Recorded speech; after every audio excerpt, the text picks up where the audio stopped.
Hello, my friends. Today, we have another story to read. This one is a peculiar one because, well, let's say, even crazy people can still see the truth. And sometimes, the truth is just that hard to swallow. With that being said, I am Crafty, and I am your narrator. Let's get started, shall we? I found a journal in an abandoned psych ward. I think it might be telling the truth. I work for a commercial cleaning company who specializes in cleaning rundown, abandoned buildings and getting them ready for refurbishment. We were hired to clean out an old hospital that had been abandoned for some 20-odd years. My team, of which there were 3 of us, was assigned to the Behavioral Health Unit, more simply, the psych ward. While I was clearing out rooms of dusty old linens and mattress pads, I found an old marble journal tucked under one of the pads. I opened it up and flipped through it quickly, and saw that it was half filled with journal entries. I thought it was pretty cool, so I slid it into my back pocket so I could read it later when I got off of work, and I totally forgot about it until I got into the car to drive home. When I got home, I decided to read it, and what I found inside was terrifying, mostly because of the similarities between what was in the journal and what we cleaned up earlier today. I'll go over the connections I found between the journal and what I saw today later, but before that, let me share the story. I'm going to try and stay as true to the writing in the journal as possible, so that means some things might be misspelled and some grammar might not be perfect. If it's underlined on the page, I'll underline it here. Written in all caps, I'll type it in all caps. So, let's get started. Day 1, 12 p.m. The ER nurse lied to me. She said I could leave after 3 days. The doctor here said she decides when I leave. She said I won't be out in 3 days. I don't want to be here. I don't belong here. Day 2, 11 a.m. I've been here 24 hours. I don't want to be here. I don't belong here. They do a patient check every 15 minutes. If you're in your room, they knock loudly on the door. They don't care about the time. I can't sleep. They gave me my meds and they say they have mood stabilizers for me tonight. I miss Thea. I miss my bed. This is my world now. Day 3, 11 a.m. It's been 42 hours. I'm feeling a little better. I broke down last night. I played some Monopoly earlier today. It was fun. After I broke down, I was given meds to calm me down. I laughed for the first time since being here. Day 5. I'm okay. I'll be okay. Day 7. It's time to go home. They won't let me leave. I don't know why. I ask and they ignore me. I just want to go home. Day 10. There was a huge boom from outside. None of the nurses reacted. They just carried on like normal. All I can see out the window is black smoke. Day 14. We found a nurse in the hallway this morning. He was dead. We've been seeing less and less each day, but since we found him, we haven't seen anyone else. Day 27. There hasn't been a single nurse or doctor or security or anyone at all since we found the nurse in the hallway. The door knocking hasn't stopped though. Every 15 minutes, if a room door is closed, it will knock. Food still shows up. Meds still show up in the medicine window. Day 28. Gerald tried to jump through the window at the nurse's station. Something we couldn't see stopped him and dragged him back out. He was dragged all the way to the quiet room. We hesitantly followed and watched as he was hauled up onto the slab bed. We watched the straps wrap themselves around him and tie him down. Then, the room door slammed shut. That was this morning, and it's almost lights out. We could still hear him screaming. Poor guy. I guess security is still here. Day 32. It's been over a month. We put the body of the nurse in Gerald's room since he doesn't need it anymore. Gerald is still strapped down in the quiet room, still screaming. I don't know how. Out the window is just smoke. large, rolling jet black columns of smoke, painting the sky a large swath of uncolor. We're still fed. Don't know where it comes from, but it always just shows up at the end of the hallway and wheels itself down to us. Day unknown. It's been a while. A lot has happened. A lot of the lights have stopped working. The knocking never does. Some of the windows have cracks in them. Don't know how. None of us could even scratch them. There is no more outside. It's just black. The smoke took over the sky weeks ago. I'm really not sure about the time. Haven't seen natural light since. We only know the days because the lights, what few we have left, dim for a bit every few hours or so. The water stopped getting hot a few days ago. But the lights, the windows, and now the water, it's almost like this place is dying. Gerald stopped screaming eventually. He's still strapped down, though. We can still see him moving from time to time, so we know he's still alive. Don't know how he survives, but I do know that none of us want to piss off whatever the thing he did. I don't know. We have to get out of here. Doris went into her room, and the door closed behind her. It wouldn't open. Something unseen dragged her to her bed and held her there.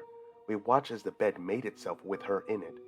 That wouldn't have been that bad, except when it was done, Doris was just a red smear between the sheet and the bed.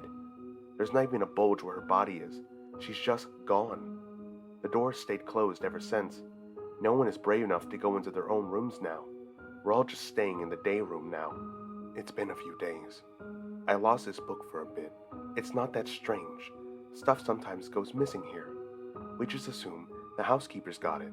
The strange part is that I found it in Gerald's room, next to the body of the nurse. Now, just a semi-wet pile of meat and bones. No idea why the room won't clean itself. We've lost a couple other folks to housekeeping. That's what we call what happened to Doris. Maybe we'll try and look in Gerald's room for more stuff we lost. Day after the last entry. It was a bad idea. The nurse wasn't dead. I don't know how it couldn't be. It was literally just a pile of meat and bones, and yet we were in Gerald's room looking for lost stuff. Ron bumped into the nurse's body and it jumped at him. It dug its bone fingers into his neck, a wet squelching noise accompanying its every movement. Ron's struggled, gurgled screams quickly stopped. I'm ashamed to say we ran. We left him there, with the nurse thing still digging away at his neck. We closed and barricaded the door. I don't know anymore. It's been a few days. I can still hear the nurse thing moving around in Gerald's room. Every now and then, we hear a wet slap against the door. The flies are terrible. Clark got taken by housekeeping. A window broke out of nowhere. It just shattered. Some smoke came in, just a little, like a creeping miasma. It slithered its way across the ceiling and just sat there. We used a table to block the window and keep any more smoke from getting in. Now, we're just watching it. Who cares? We need to leave. Jenny decided to touch the smoke. It grabbed her like a snake. A thin trail came out and coiled itself around her outstretched arm and down her body, and dragged her into itself. It's unthinkable how such little smoke consumed someone whole. I say consumed because that's what it did. It ate her, not all at once and not quickly. We tried to save her, tried to drag her back down to us. Even with all of us pulling, we couldn't get her to budge. I think I heard something of hers pop, or break, or dislocate when we were pulling, but we couldn't save her, so we had to watch. We had to watch as it slowly pulled her into itself. There was no noise, except for Jenny's screeches and screams, but it did eat her, eventually. I don't think I'll ever forget her screams. We stay away from it now. It stays on the ceiling, moving around, but never comes down. We're now living in fear of yet another unexplainable thing. Too long. The nurse, no idea. Was he ever dead? Was he even human? Gerald, not dead somehow, still strapped down. Doris, housekeeping. Aspen, housekeeping. Donald, housekeeping. Ron, the nurse thing. Jenny, eaten by the smoke. Daniela, eaten by the smoke. We're leaving. We've lost too many people just sitting here trying to survive. We'll unblock the window and hop out. There's a small landing with an access hatch about half a story below. I'm leaving this book here as a way to ensure we are not forgotten. If you find this, I did not live to come back for it. Goodbye. Note: This journal was found in the room of a mental patient who jumped out of his window to his death. I came back. I didn't write that. I don't know who did it, but it wasn't me. I found this journal right where I left it. It's just me now. We didn't even make it out of the hospital. I came back because I'd rather die here, where I'm at least taken care of. We were exploring the hospital for about a week, I would say. This place hasn't changed much. The black smoke is still there. It moves around the ceiling, following me. I feel like it's watching me, like a predator watching its prey. Not actively hunting, but just waiting for any little slip-up so it can bag itself an easy meal. It won't be from me. I guess I should explain what happened, and how everyone died. When we left, there were 6 of us. Me, Jewel, Richard, Alberto, Gwen, and Ray. I don't know what we expected to find when we left, but there was no way for us to guess what we saw. Note, the entire next page is fully scribbled out. Just woke up from a nap. Something more is going on. I took a nap after writing the last page. When I woke up, I saw it was completely scribbled out. I didn't do that. I guess something didn't like what I had to say. I can't remember what I wrote. Honestly, I can't really remember most of yesterday. This place hurts to be in, hurts to think about. It just hurts. Good news though, the food still shows up. It's been 2 days. I guess I'll try again to write down what happened when I left. Outside the window was a small drop down to an access hatch.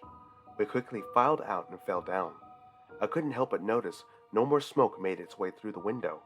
Even now, sitting here, writing this, I don't have the window blocked. It doesn't make much of a difference if I'm honest. There is no weather, no wind. Everything is still. I don't hear any animals or bugs. No cars, no people, nothing. Just silence. The world is empty. Back to what happened. We hopped down to the access hatch. We managed to open it and drop down into the floor below. I'd tell you what floor number, but I honestly don't know. When we hopped down, we were in the hallway, long and semi-lit. I guess the rest of the hospital was falling apart just like our unit. Half of the lights were either flickering dimly or just out. Still, enough light to see where we were going though. The hallway had elevators on one side and a few rooms on the other. The rooms were labeled radiology.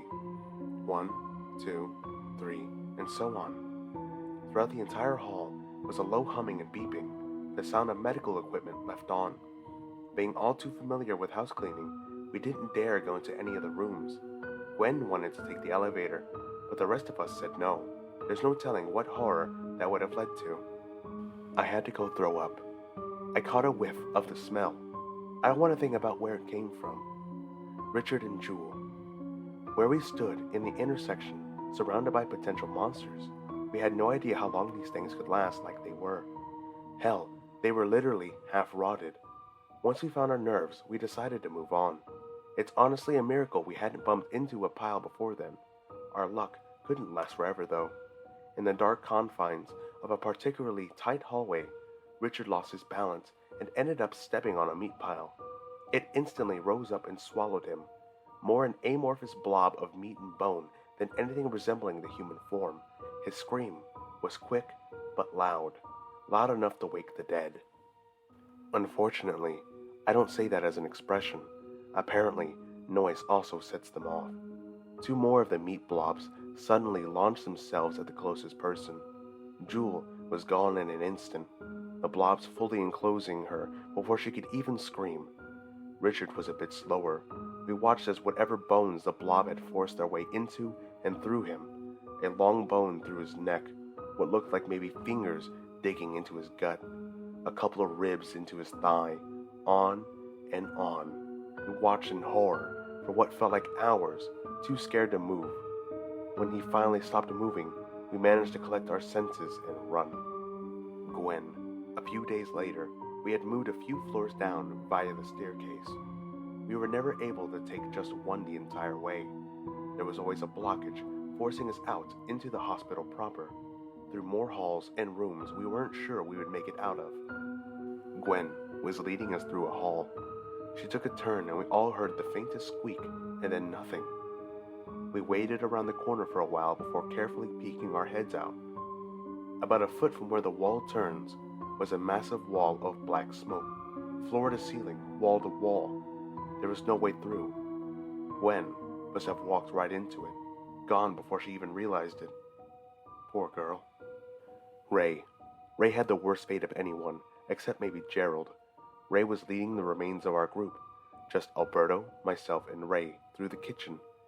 This was a day after Gwen.